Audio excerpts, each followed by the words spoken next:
friends, welcome to English Mithra.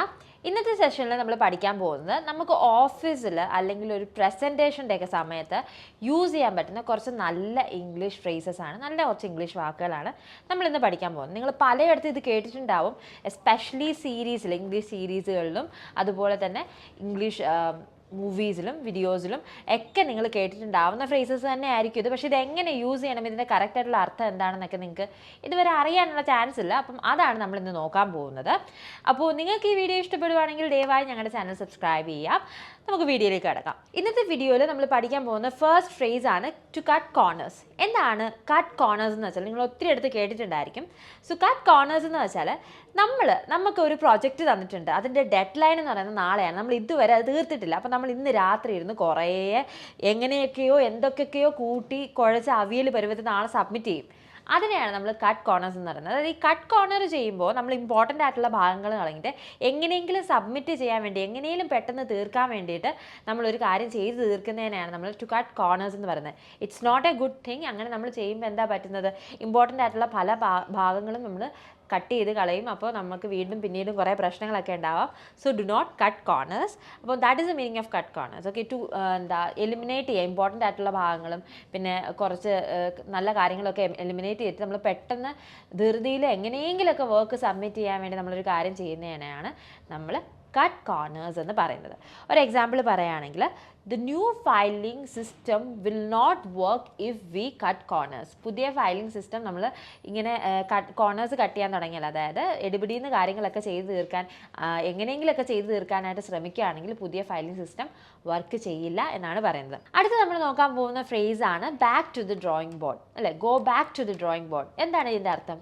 ഈ ഫ്രേസിൻ്റെ അർത്ഥം എന്താണെന്ന് വെച്ചാൽ, നമ്മളൊരു കാര്യം ചെയ്തു, ഒരു പ്രോജക്റ്റ് ചെയ്തു, നമ്മൾ സബ്മിറ്റ് ചെയ്തു, നമ്മുടെ സീനിയറിനോ അല്ലെങ്കിൽ നമ്മുടെ ക്ലയൻറ്റിനോ അത് ഒട്ടും ഇഷ്ടപ്പെട്ടില്ല, അതൊരു കാശിനും കൊള്ളില്ല എന്ന് പറഞ്ഞാൽ നമുക്ക് തിരിച്ചു തരാണ്.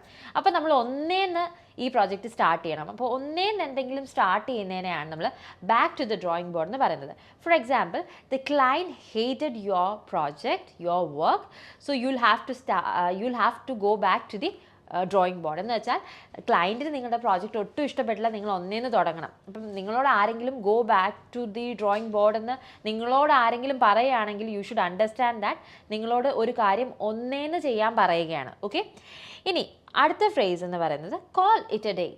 Call it A day.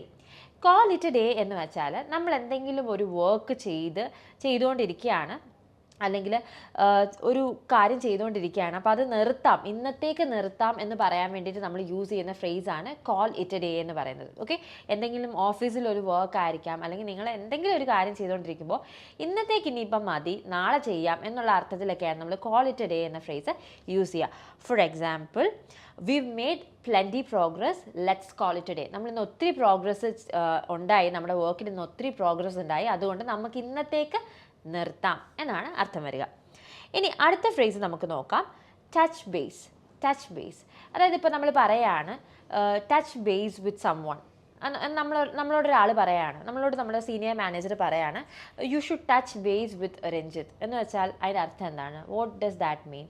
That means that ചെറിയൊരു ബ്രീഫായിട്ടുള്ളൊരു കോൺവെർസേഷൻ അല്ലെങ്കിൽ ബ്രീഫായിട്ട് നമ്മൾ എന്തെങ്കിലും ഒരു കാര്യം എക്സ്പ്ലെയിൻ ചെയ്ത് കൊടുക്കാൻ പറയുന്നതാണ് നമ്മൾ ടച്ച് ബേസ് എന്ന് പറയാം. ഓക്കെ, ഒരു എക്സാമ്പിൾ പറയുകയാണെങ്കിൽ, it would be great if you could touch base with Ranjith after the meeting. അതായത് നീ രഞ്ജിത്തിൻ്റെ അടുത്ത് മീറ്റിങ്ങിന് ശേഷം പ്രോജക്റ്റിൻ്റെ ഡെവലപ്മെൻറ്റ്സ് ഒന്ന് ഡിസ്കസ് ചെയ്യാൻ, നിനക്ക് ചെറുതായിട്ട് ഡിസ്കസ് ചെയ്യാൻ പറ്റുമെങ്കിൽ അത് അടിപൊളിയായിരിക്കും എന്ന് പറയാണ്. ഓക്കെ, ഇനി അടുത്ത ഫ്രേസാണ് reach out. To reach out. ഇപ്പം ഞാൻ നിങ്ങളോട് പറയാണ് please reach out with Ram എന്ന് പറയുകയാണെങ്കിൽ അതിൻ്റെ അർത്ഥം എന്താണ്?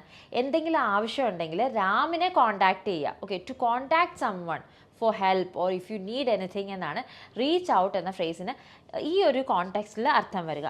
Four example, don't hesitate to reach out to Ram if you need anything എന്ന് വെച്ചാൽ എന്തെങ്കിലും ആവശ്യമുണ്ടെങ്കിൽ രാമിനെ കോൺടാക്റ്റ് ചെയ്യാനായിട്ട് മടിക്കേണ്ട.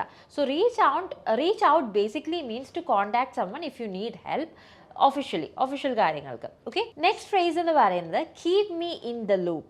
Keep me in the loop. ഇത് നിങ്ങൾ ഒത്തിരി അടുത്ത് കേട്ടിട്ടുണ്ടായിരിക്കും, please keep me in the loop, keep the GM in the loop എന്നൊക്കെ നമ്മൾ പറയില്ലേ. അതിൻ്റെ അർത്ഥം എന്താണെന്ന് വെച്ചാൽ എന്തെങ്കിലും ഒരു കാര്യത്തിൽ നമ്മളെയും കൂടി അല്ലെങ്കിൽ ഒരാളെയും കൂടി ഇൻക്ലൂഡ് ചെയ്യണം, അവരും ഈ കാര്യങ്ങളെല്ലാം അറിഞ്ഞിരിക്കണം, അവരോടും ഇതെല്ലാം പറഞ്ഞിരിക്കണം എന്നുള്ള അർത്ഥത്തിലാണ് കീപ് സമോൺ ഇൻ ദ ലൂപ്പ് എന്ന ഫ്രേസ് നമ്മൾ യൂസ് ചെയ്യുന്നത്. ഫോർ എക്സാമ്പിൾ, ഇപ്പം ഞാൻ പറയാണ് keep me in the loop regarding the decision taken about the product. അതായത് പ്രോഡക്റ്റിനെ കുറിച്ച് നിങ്ങൾ എടുക്കുന്ന എല്ലാ ഡിസിഷൻ്റെ അകത്തും എന്നെയും കൂടി ഇൻക്ലൂഡ് ചെയ്യണം, എന്നെയും കൂടി ഇതെല്ലാം അറിയിക്കണം, ഈ എന്തൊക്കെ പ്രോഗ്രസ് ഉണ്ടാവുന്നു അതെല്ലാം എന്നെ ഒന്ന് അറിയിക്കണം എന്നുള്ള അർത്ഥത്തിലാണ് ഞാൻ keep me in the loop എന്ന് പറയുന്നത്. ഇപ്പം നിങ്ങളോട് ആരെങ്കിലും പറയാണ് keep the GM in the loop regarding the progress എന്ന് പറയുമ്പോൾ അതിൻ്റെ അർത്ഥം GMനെ പ്രോഗ്രസിൻ്റെ കാര്യം, എന്തെങ്കിലും പ്രോഗ്രസ് ഉണ്ടാവുകയാണെങ്കിൽ അതിൻ്റെ കാര്യം GMനെ അറിയിക്കണം, GM ഇതിനെക്കുറിച്ചെല്ലാം അറിഞ്ഞിരിക്കണം എന്നുള്ള അർത്ഥത്തിലാണ് ഈ ഒരു ഫ്രേസ് യൂസ് ചെയ്യുന്നത്. അടുത്ത് നമ്മൾ നോക്കാൻ പോകുന്ന ഫ്രേസാണ് drill deep down. Drill deep down ഈ ഫ്രേസിൻ്റെ അർത്ഥം വരുന്നത് എന്താണെന്ന് വെച്ചാൽ ഡീപ്പായിട്ട് നല്ല ആഴത്തിൽ എന്തെങ്കിലും ഒരു കാര്യത്തിനെക്കുറിച്ച് ഡിസ്കസ് ചെയ്യുക, ഒരു കാര്യത്തിനെക്കുറിച്ച് അറിഞ്ഞിരിക്കുക എന്ന് പറയാൻ വേണ്ടിയിട്ടാണ് നമ്മൾ ഡ്രിൽ ഡീപ്പ് ഡൗൺ എന്ന ഫ്രേസ് യൂസ് ചെയ്യുന്നത്. For example, I think we can drill deep down into this further when we meet the product team. എന്ന് വെച്ചാൽ പ്രൊഡക്റ്റ് ടീമിനെ മീറ്റ് ചെയ്യുന്ന സമയത്ത് നമുക്ക് ഇതിനെക്കുറിച്ച് കൂടുതൽ ഡീറ്റെയിൽ ആയിട്ട് അറിയാം, അല്ലെങ്കിൽ കൂടുതൽ ഡീറ്റെയിൽ ആയിട്ട് ഡിസ്കസ് ചെയ്യാം എന്നുള്ള അർത്ഥത്തിലാണ് ഡ്രിൽ ഡീപ്പ് ഡൗൺ എന്ന ഫ്രേസ് ഇവിടെ യൂസ് ചെയ്തിരിക്കുന്നത്. അടുത്തൊരു ഫ്രേസ് എന്ന് പറയുന്നത് ആസ് ഓഫ് യെറ്റ്. ഇത് നിങ്ങൾ പലയിടത്തും കേട്ടിട്ടുണ്ടാവാം. ഗ്രാമാറ്റിക്കലി ആസ് ഓഫ് യെറ്റ് എന്നൊന്നും യൂസ് ചെയ്യേണ്ട ആവശ്യമില്ല.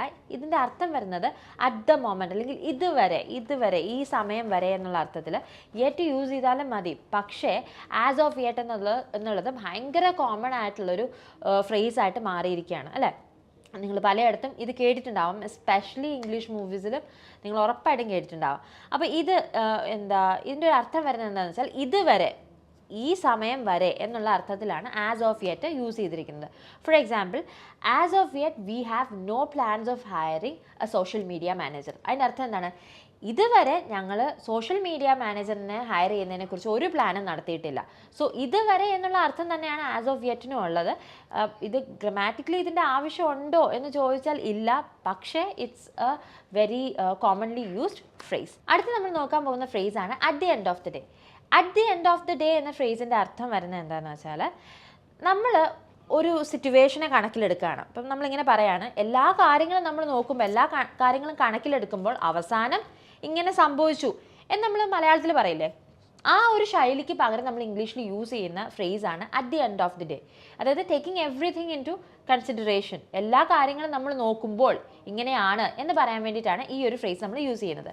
For example, at the end of the day we did the best we could do in that situation.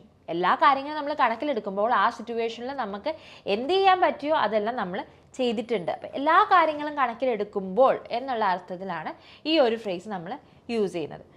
അടുത്ത ഫ്രേസ് എന്ന് പറയുന്നത് cut to chase. Cut to chase എന്ന് പറഞ്ഞാൽ ബാക്കി കാര്യങ്ങളെല്ലാം വിട്ടേക്ക് കം ടു ദി പോയിന്റ് എന്ന് പറയുന്നതിന് പകരം നമ്മൾ യൂസ് ചെയ്യുന്ന ഒരു ഫ്രേസാണ് കട്ട് ടു ചേസ്. അതായത് ബാക്കി എല്ലാ കാര്യവും നീ മറന്നേക്ക്, ഗെറ്റ് ടു ദ പോയിന്റ് എന്ന് നമ്മൾ പറയല്ലേ, അതിന് പകരം ഗെറ്റ് ടു ദ പോയിന്റ് എന്ന് പറയുന്നതിന് പകരം നമ്മൾ യൂസ് ചെയ്യുന്ന ഒരു ഫ്രേസാണ് ഇത്. കുറച്ചുകൂടി ഗെറ്റ് ടു ദ പോയിന്റ് എന്ന് പറയുമ്പോൾ കുറച്ചുകൂടി നമ്മൾ സൗമ്യതയോടെ കുറച്ചുകൂടി സമാധാനത്തോടെ യൂസ് ചെയ്യുന്നൊരു ഫ്രേസ് ആണെങ്കിൽ കട്ട് ദ ചേസ് എന്നുള്ളത് നമ്മൾ കുറച്ച് ദേഷ്യത്തിൽ പറയുമ്പോഴാണ് നമ്മൾ യൂസ് ചെയ്യുന്നത്. ഓക്കെ, ഇപ്പോൾ ഒരു എക്സാമ്പിൾ പറയുകയാണെങ്കിൽ let's cut to the chase, are you going to finish the report on time or not.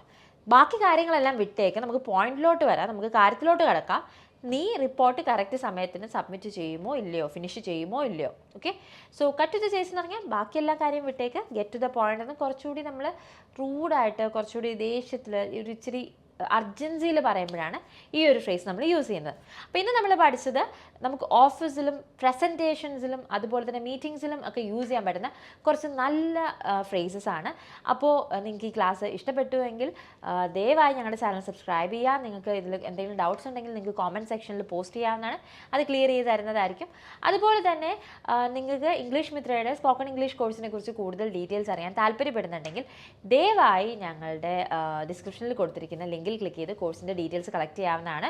കോഴ്സിൻ്റെയൊക്കെ details collect ചെയ്ത് അതിലെന്തെങ്കിലും ഡൗട്ടോ കാര്യങ്ങളോ ഉണ്ടെങ്കിൽ നിങ്ങൾക്ക് കൗൺസിലറിനോട് ചോദിച്ച് ക്ലിയർ ചെയ്യാം. നിങ്ങൾക്ക് പറ്റിയ, നിങ്ങൾക്ക് ഇഷ്ടപ്പെട്ട ഒരു കോഴ്സാണെന്ന് തോന്നുകയാണെങ്കിൽ മാത്രം അഡ്മിഷൻ എടുക്കാവുന്നതാണ്. അപ്പോൾ മറ്റൊരു ഇൻട്രസ്റ്റിംഗ് വീഡിയോയിൽ കാണുന്നത് വരെ, this is Revathi Krishnan signing off from English Mitra. Thank you and have a great day.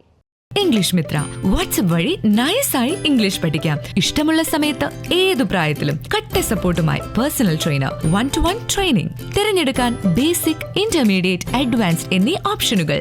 നിങ്ങൾക്കും പഠിക്കേണ്ടേ? ഉടൻ കോൺടാക്ട് ചെയ്തോളൂ ഇംഗ്ലീഷ് മിത്ര.